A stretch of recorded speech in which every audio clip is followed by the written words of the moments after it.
Okay, first thing we're going to do is set up our project. So pick a location wherever you want to work from. It's fine. I'm going to be working from YouTube/Spectrogram. So I'm going to make dir Spectrogram, seed into that folder, and this is where this is where everything's going to happen. So first thing I'm going to do is create a virtual environment. I'm going to use virtual env, which on Linux, if you don't have it, you can just run sudo apt install Python 3 virtual env.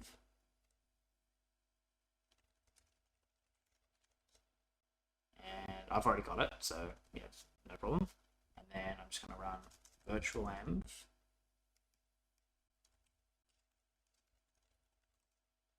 And then I'm going to call it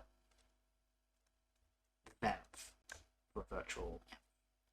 And you can see it created this folder here, and it contains everything inside it. We don't care what's inside, like we can just ignore it.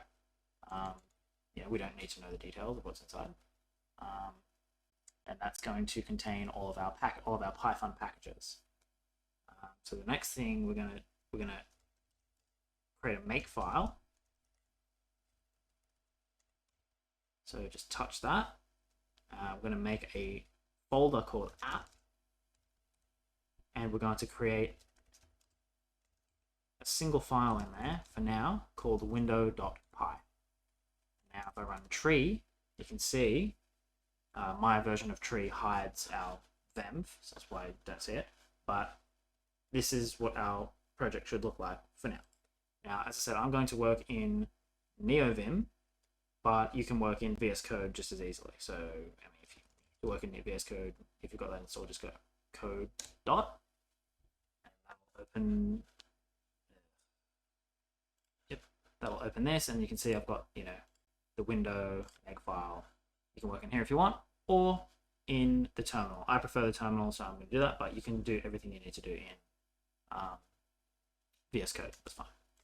So as I said, I'm going to use NeoVim. First thing I'm going to do is open our make file, and I'm going to create a make routine or a target that's going to run our window file all by itself, nothing else. So I'm just going to create that window, and then I'm going to source our venv, and then in the same line, or with that sort of activated context, I'm going to go Python app window.py. That's all I'm going to do. No need to do anything else for the time being anyway. I'm going to open the window file as well. Actually, first we need to install our packages. Silly me. So I'm going to source venv bin activate, and there's two packages we need to install. And we can just go pip install PyQT5 and ModernGL and install those. So PyQT5 is a Python wrapper for Qt, which is a cross-platform windowing system, which is right here. This is the homepage of the documentation for Qt. Very, very, awesome GUI framework.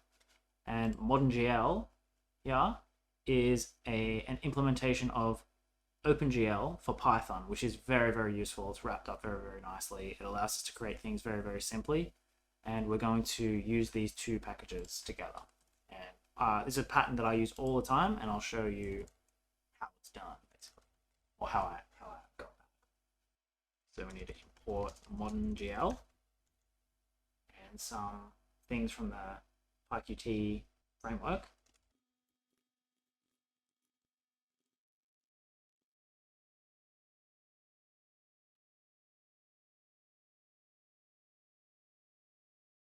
QSurface format is going to allow us to set our some OpenGL configuration. We need to inform Qt about how to do that.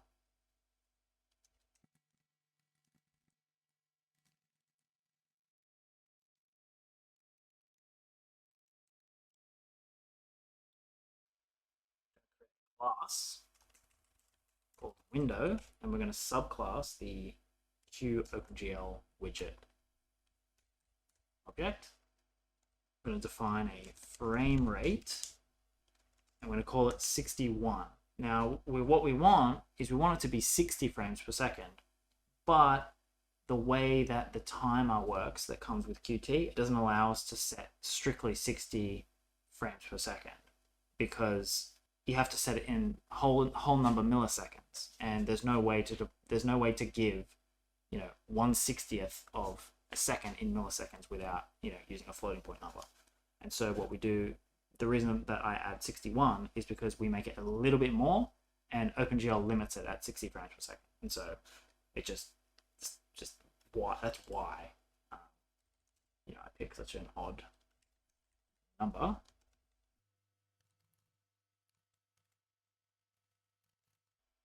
You call super init to make sure that everything QOpenGL widget is initialized.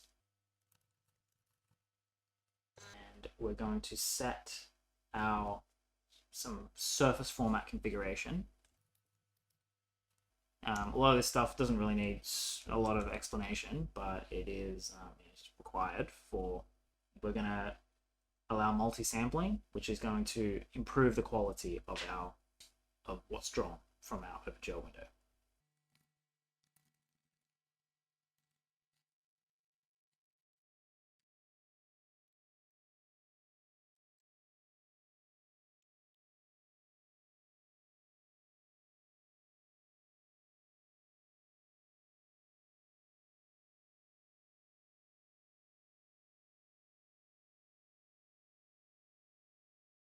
We're also going to set a shortcut that's going to allow us to close the window with a very simple hitting the escape key. That's why we imported the Q shortcut. It's really easy to add something like this. You just go T, we need the key. And then we want to call self.quit, which is a function that we're going to create in a second.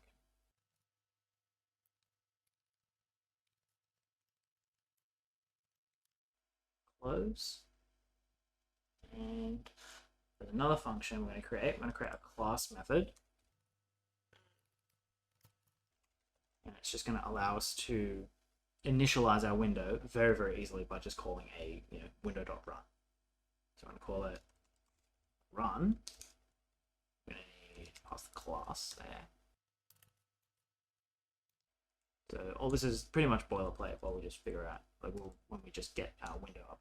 So our main window will be the class that we passed in, and we're just going to main.show. And then we need to put our app in an event loop.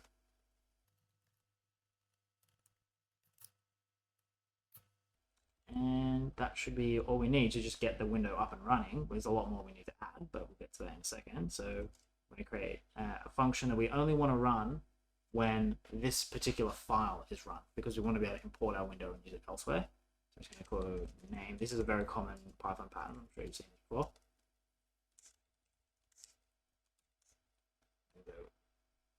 Window.run. That's why we created this class method. So it's super easy for us to do that. We save that and then Control Z to come back to the terminal, but we can hit FG, foreground, to jump back. I'm not sure if you're familiar with moving around the Linux terminal really easily, but that is very useful.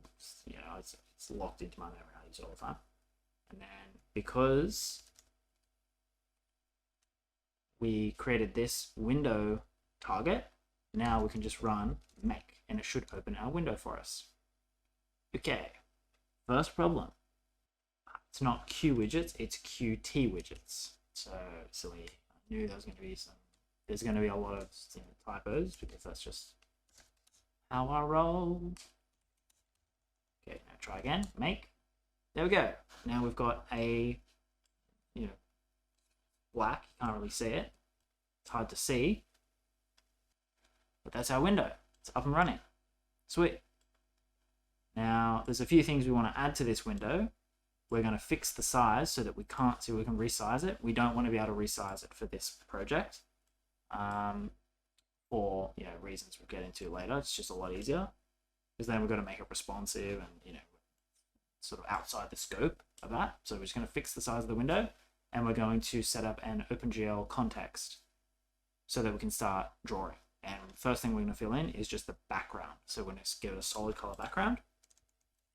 So we come back here, and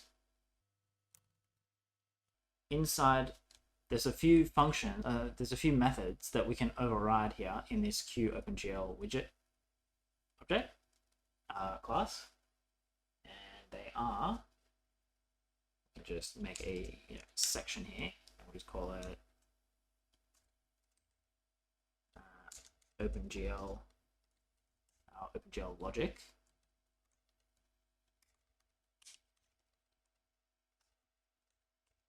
It's going to be def initialize GL. These are going to get called for us. We won't be calling them ourselves. Resize GL. And it gives us our width and our height of our window, so we can readjust our elements inside our window accordingly, or as appropriate. And the next one is paint GL. Now this is called when we want to render every frame render. When we want to actually do our OpenGL, like draw, what we need, it activates our OpenGL context, so that when we call OpenGL call render this, draw this, blah blah blah, it's going to render it to the screen. It's gonna set everything up for us to do it. If you've never done graphics programming before or anything like that, this is a really easy way of just setting everything up, and you don't need to worry too much about any of that stuff. And we're going to set up an OpenGL context first. So we're going to go self.ctx for context, and then ModernGL create context. This is why we're using these two things together. You don't have to use ModernGL. You can do OpenGL a much longer way, but ModernGL just makes it so easy. But yeah, we're going to use it. I would almost not even consider using normal straight OpenGL anymore. It's so good to use something like ModernGL. And you don't have to use Qt windows with ModernGL. You can use, there's a whole list of, you can use like Tinker, I forgot the names, SDL, I'm pretty sure you can use pretty much any like windowing system that creates an OpenGL context. You can use ModernGL with it, and ModernGL documentation has a lot of documentation. I can find it quickly, otherwise I won't bother.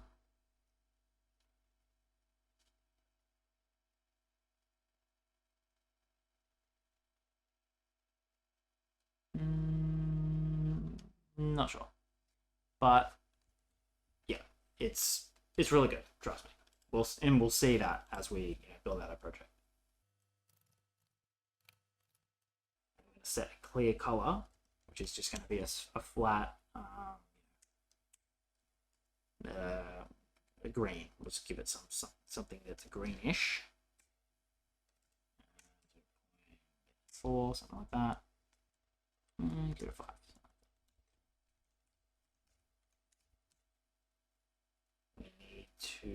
We're going to enable multi-sampling, which is multi-sample, which is just something that improves the quality of it. And that's all we need there. And our size, we're going to set our Windows size. We're going to fix size. So we're going to go self.set fixed size, and we're going to call it 1280 by 720. This gives us a 16 by 9 window. So save that. We've got our flat color. That should work. So we'll come back here and we'll go make.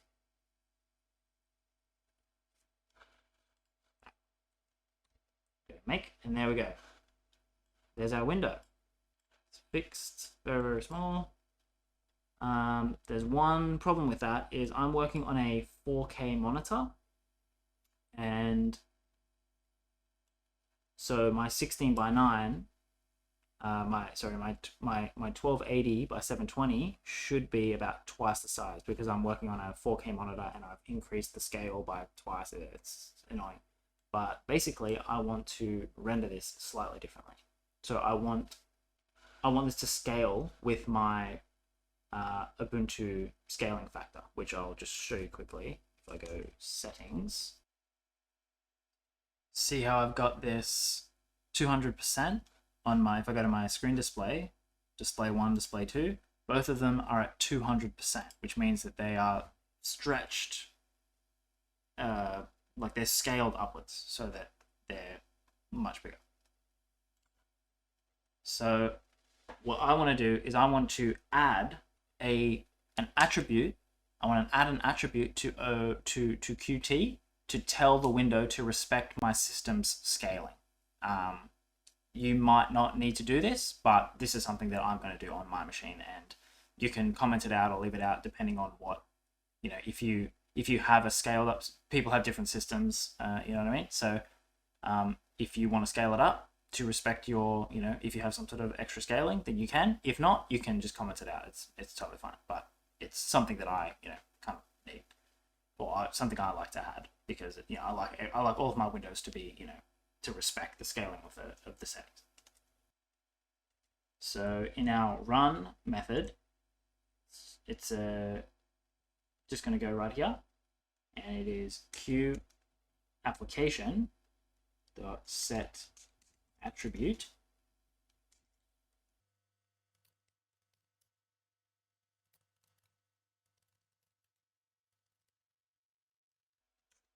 and that should be it. Go out here, save, clear that again, and there we go. Now it's twice the size, so it's respecting my system's scaling factor, which is, you know, as I said, maybe you need that, maybe you don't need that, but I thought it was important to show that. So now we're good. Now we've got our window working, and we can move on.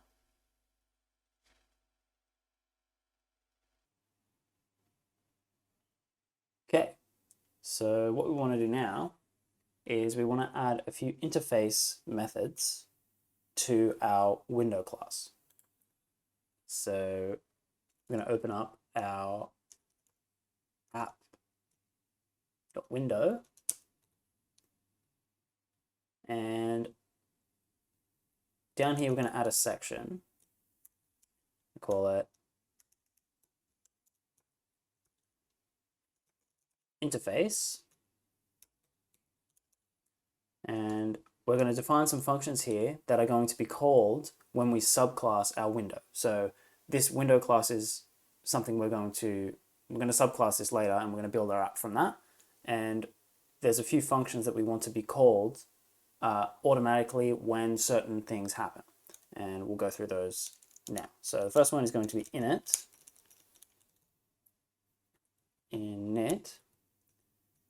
we'll just pass for now.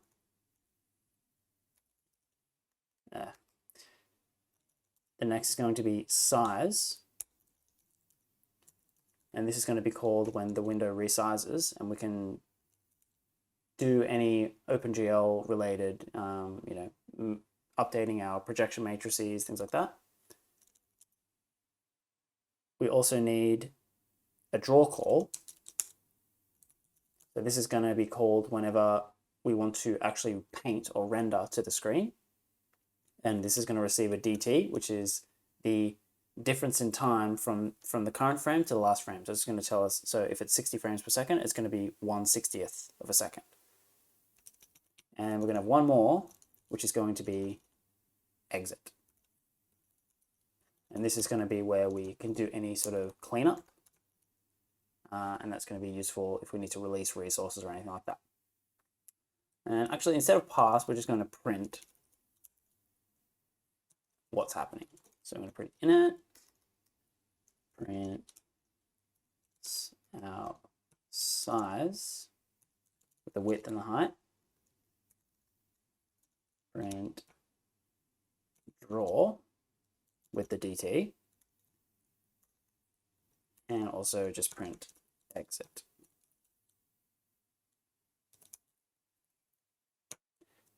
Now, we need to call these functions from somewhere because they're not being called as of yet. So the first one is going to be really easy. It's going to be called from inside this initialize GL. Now, why didn't we put it in here, in our underscore underscore or our init file? Like, why didn't we put it there? It's because when that init is called, it doesn't have the OpenGL context activated. And this is something that is, necessary if you're going to, call OpenGL functions. You need that context activated. If you don't have a context, it's just not going to work. This is why we're using Qt and this OpenGL widget here, because it does all this stuff for us. It's really, really, really, really handy. So we're going to call from in here self.init. That's all. Inside resize, this is where we're going to call self.size, and then we're just going to pass that width and height, and that's pretty easy. Now, the reason why we didn't call it resize is because Qt already, these widgets already have a self.resize function that we can't just override, because it's integral part of how it works. So we don't want to mess with that. Inside paint, we're just going to call dt, and we'll call it just one, and then we're going to go self.draw, draw not paint, and we're going to pass it dt. We'll get to that in a second. And then on our quit, we're going to go self.exit first before we call close, so we give it a chance to do some cleanup. Now our dt is going to be really simple. We need to import the time. I've got it right here. I think I import time.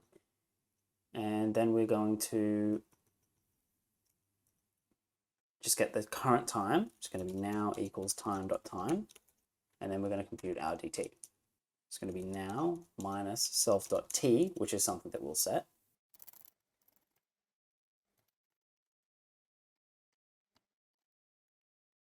Now this self.t, we need to make sure that that exists. So we're going to come up here, just above our shortcut, we're going to self.t equals none. And that's all we need for now. And that should be it.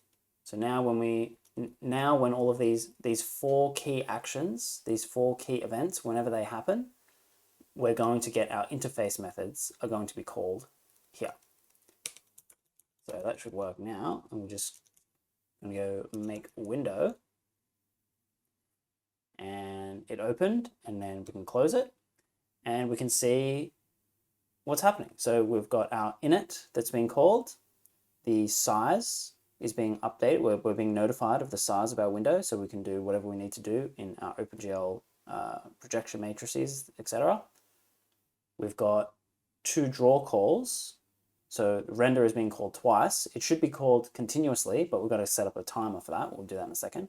And then on our exit is being called before the program finally cleans up. So this is exactly what we want. This is great. So we will add a timer now so that this draw is drawing continuously. So to do that, we're going to come up here. We already imported our Q timer up here. So we already did that at the very beginning. And we're just going to create a timer. Self.timer equals Q timer.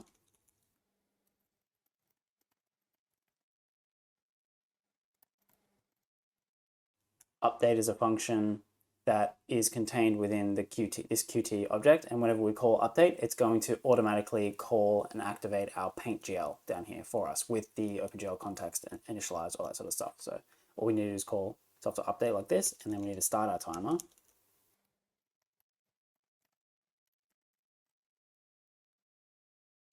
And that should be it. So when we save that and then we rerun our make window, we should get the draw being called continuously, if we spell things correctly. So this should be Q capital T. Try again.